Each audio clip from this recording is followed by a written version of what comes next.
Hello বন্ধুরা, তোমরা সবাই কেমন আছো? আশা করি ভালো আছো।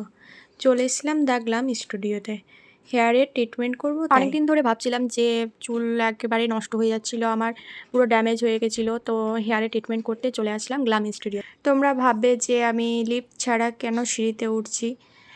এর একটা সিক্রেট আছে, যাই হোক তোমাদের সঙ্গে শেয়ার করব না।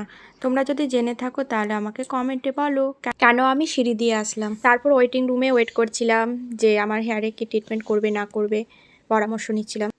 তারপর আমার হেয়ারটাকে ভালো করে ওয়াশ করছে, শ্যাম্পু ট্যাম্পু কী জানি না, ওদের প্রোডাক্ট দিয়ে ইউজ করছে।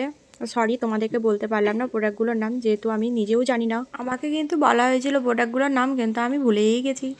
বসে বসে খুব বোরিং ফিল করছিলাম, তখন আমাকে কফি প্রোভাইড করা হলো।